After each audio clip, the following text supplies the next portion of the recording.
Hello மக்களே, கார்த்தி ரேவதி செம இன்ட்ரெஸ்டிங்காக போயிட்டுருக்கு. நம்ம கார்த்திக்கு மருது தான் அந்த ரெட் அப்படிங்கிறது தெரிய வருது. அதே சமயத்தில் மருது கிட்டேருந்து எப்படியாவது ரேவதியை காப்பாற்றணும்னு சொல்லிட்டு பல வேலைகளை செய்கிறாங்க. இன்னொரு பக்கம் பார்த்தீங்கன்னா, ராஜ சேதுபதியோட உண்மையான பேரே நம்ம கார்த்தி எம்டி சார் தான் அப்படிங்கிற ஒரு விஷயத்த நம்ம ரேவதி கோவில் வச்சு கண்ணால் பார்த்துடுறாங்க. அதை தெரிஞ்சு அப்படியே அதிர்ச்சியாகி நிற்கிறாங்கன்னே சொல்லலாம். ஒரு கட்டத்தில் மருதுவோட சுய ரூபத்தை நம்ம கார்த்தி ரேவதி கிட்ட வெளிச்சத்தில் கொண்டு வந்துட்டாங்கன்னே சொல்லலாம். இனி நம்ம ரேவதியோட முடிவு என்னவா இருக்க போகுது? வீடியோக்குள்ள போறதுக்கு முன்னாடி நம்ம சேனலுக்கு சப்ஸ்கிரைப் பண்ணுங்க, அப்படியே பக்கத்துல இருக்க பெல் ஐக்கனை கிளிக் பண்ணிருங்க. அப்பதான் நான் போடுற வீடியோலாம் உங்களுக்கு நோட்டிபிகேஷனா வரும்.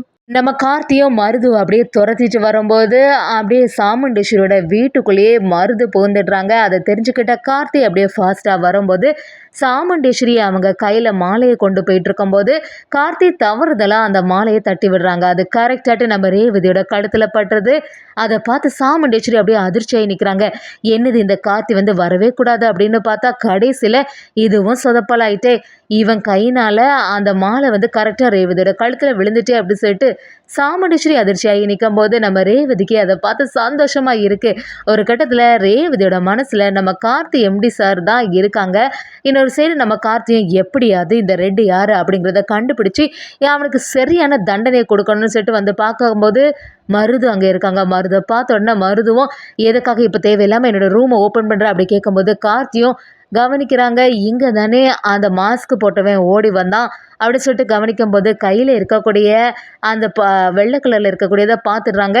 நம்ம அந்த ரெட்டுக்கு கையில் இதை தானே தூக்கி எறிஞ்சோம். அப்போ இத்தனை நாட்டு ரெட்டாக இருக்கிறது இந்த மருது தான் அப்படிங்கிற ஒரு விஷயம் நம்ம கார்த்திக்கு தெரிய வருது. நம்ம கார்த்தியோ சரி ஹாஸ்பிட்டலில் இருக்கவங்க நல்லபடியாக இருக்காங்களா அப்படின்னு சொல்லிட்டு அந்த இடத்துக்கு போகும்போது அவங்கள இன்ஸ்பெக்டரும் நம்ம கார்த்திட்டு கேட்குறாங்க, என்னாச்சு அந்த ரெட்டை விரட்டிட்டு போனீங்கல்ல, நீங்கள் கண்டுபிடிச்சிங்களா அப்படி கேட்கும்போது ஆமாம் சார், நான் விரட்டிட்டு போகும்போது கண்டுபிடிச்சிட்டேன் அப்படி சொல்லும்போது அங்கே உள்ள ஆஃபீஸரும் சரி அது யாருன்னு உங்களுக்கு தெரியுமா அப்படி கேட்கும்போது கார்த்தி ஆமாம் எனக்கு நல்லாவே தெரியும், அந்த ரெட்டோட பேர் மருது தான், அவன் வேற யாரும் இல்லை, எங்கள் அத்தை ரேவதிக்கு பார்த்து வச்சிருக்க மாப்பிள்ளையே அவன் தான் அப்படின்னு சொன்ன உடனே அந்த ஆஃபீஸர் அப்படியே அதிர்ச்சியாகி நிற்கிறாங்க.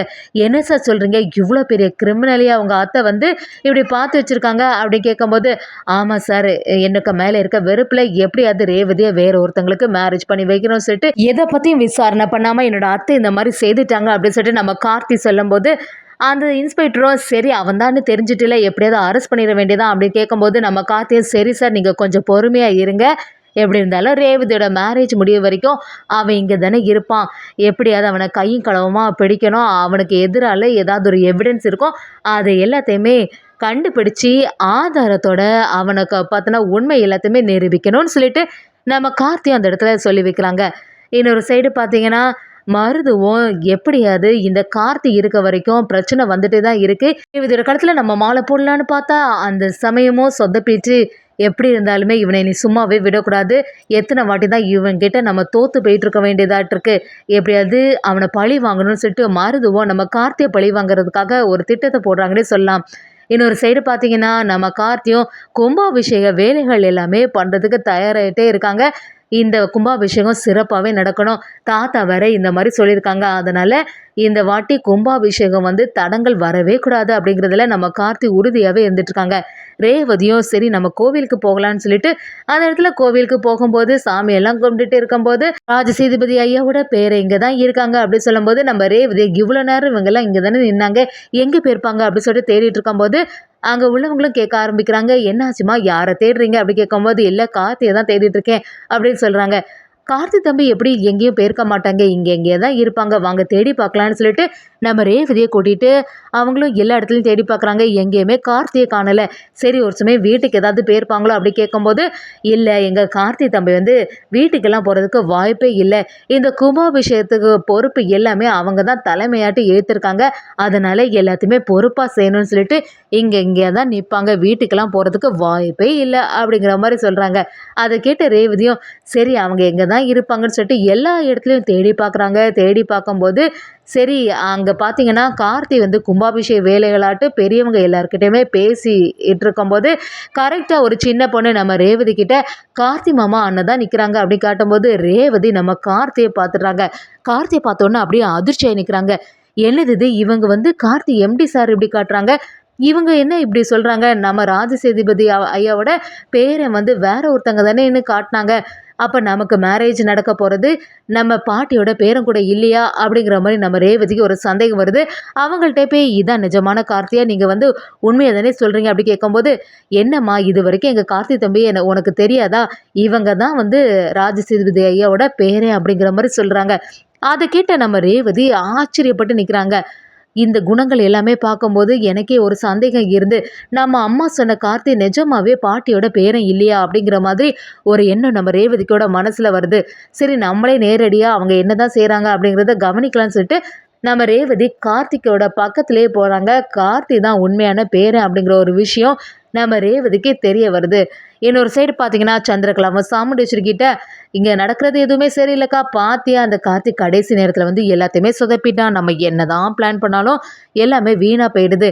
இந்த வாட்டி இந்த கல்யாணமாவது ஒழுங்கா நடக்கணும். சீக்கிரமா ரேவதிக்கு எந்த உண்மையும் தெரியவே கூடாது. அவளுக்கு மட்டும் உண்மை தெரிஞ்சதுன்னா, அதுக்கப்புறமா ஏதாவது ஒரு ஆராய ஆரம்பிச்சு, நான் அந்த கல்யாணத்த தடுத்து நிறுத்தறதுக்கு வாய்ப்பு அதிகமா இருக்கு." அப்படி சொல்லும்போது, நம்ம சாமுண்டீஸ்வரியும், "நீ சொல்றது சரிதான். ஏற்கனவே பல கேள்விகள் கேட்க ஆரம்பிச்சுட்டா. இந்த நலங்கு ஃபங்க்ஷன்லயே பாட்டியெல்லாம் எங்க?" அப்படிங்கிற மாரி விசாரணை பண்ண ஆரம்பிச்சுட்டா. எப்படியாவது அவளுக்கு உண்மை தெரியாம பார்த்துக்கணும் அப்படிங்கிற மாரி நம்ம சாமுண்டீஸ்வரி சொல்ல ஆரம்பிக்கிறாங்க. அதே சமயத்துல நம்ம ரேவதி ஒரு விஷயத்தையா யோசிச்சு பார்க்க ஆரம்பிக்கிறாங்க. எதுக்கு அம்மா வந்து இந்த மாரி பொய் சொல்லணும்? அப்ப நிஜமாவே நம்ம வீட்ல இருக்கக்கூடிய கார்த்திக் யாரா இருக்கும்? அப்படிங்கிற மாரி நம்ம ரேவதி யோசிக்கிறாங்க. அதே சமயத்துல இந்த மாரி நலங்கு ஃபங்க்ஷன் இதுல எதுலயுமே தாத்தாவும் பாட்டியும் வந்த மாதிரி இல்லையே. நிஜமாவே இந்த பேரன் யாரா இருக்கும்? அன்னைக்கு நலங்கு ஃபங்க்ஷன்ல கூட தாத்தா வந்து இவங்கள்ட்ட தானே அந்த நலங்கு புடவைய குடுத்து விட்டுருந்தாங்க. ஏன் வந்து அம்மா பார்த்து வச்சிருந்த மாப்பிள்ளைட்ட குடுக்கல? அப்ப இதுக்கு பின்னாடி ஏதாவது ஒரு சூழ்ச்சி இருக்குமோ? ஏற்கனவே நம்ம அம்மாவுக்கும் அந்த குடும்பத்துக்கும் பல பிரச்சனைகளா இருந்துட்டு இருந்து, இப்ப வந்து எப்படி நம்புறது அப்படின்னு சொல்லிட்டு நம்ம ரேவதிக்கு ஒரு குழப்பமாவே இருக்கு. எதுவா இருந்தாலும் அம்மா கிட்டயே நேரடியா கேட்கலாம்னு சொல்லிட்டு நம்ம ரேவதியும் அவசரமா சாமுண்டீஸ்வரிய பார்க்கறதுக்காக வராங்க.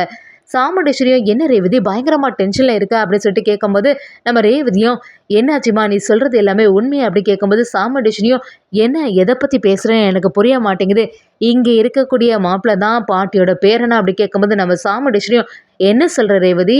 எனக்கு மேல உனக்கு நம்பிக்கை இல்லையா? நான் தான் சொல்றேன்ல, இங்க இருக்கவங்க தான் பாட்டியோட பேரன். அது மட்டும் இல்லாம இந்த 2 குடும்பமும் ஒண்ணு சேரணும் அப்படின்னு சொல்லிட்டு தானே உனக்கும் அந்த கார்த்திக்கும் நான் மேரேஜ் பண்ணி வைக்கிறேன். நீ வந்து இன்விடேஷன் கார்டு எல்லாமே பார்க்க தானே செய்திருக்க. அதுலலாம் ராஜசேதுபதியோட பேரன் தானே போட்டு வச்சிருக்கு." அப்படி கேட்கும்போது நம்ம ரேவதியும், "இல்ல நடக்கிறது ஒண்ணு, இங்க வந்து பேசுறது ஒண்ணாட்ருக்கு. நான் வந்து இந்த கோவில்ல போகும்போது வேற ஒருத்தங்கள தான் கார்த்தின்னு காட்டி தந்தாங்க." அப்படிங்கிற மாரி சொல்லும்போது, அத கேட்ட நம்ம சாமுண்டீஸ்வரி அதிர்ச்சியாயி நிக்கிறாங்க. ரேவதிக்கு உண்மையான கார்த்தி யாரு அப்படிங்கிறது தெரிஞ்சிட்டோம் அப்படின்னு சொல்லிட்டு சாமுண்டீஸ்வரிக்கு ஒரு சந்தேகம் வந்துடுது. ஒரு கட்டத்துல கூடிய சீக்கிரமா நம்ம ரேவதி உண்மையான கார்த்தி தெரிஞ்சது மட்டும் இல்லாம, மருதோட சுயரூபத்தை நம்ம கார்த்தி செம அதிரடியா நிரூபிக்கிறாங்கன்னே சொல்லலாம். நம்ம ரேவதியோட கழுத்துல கார்த்தி தான் தாலி கட்ட போறாங்கன்னே சொல்லலாம்.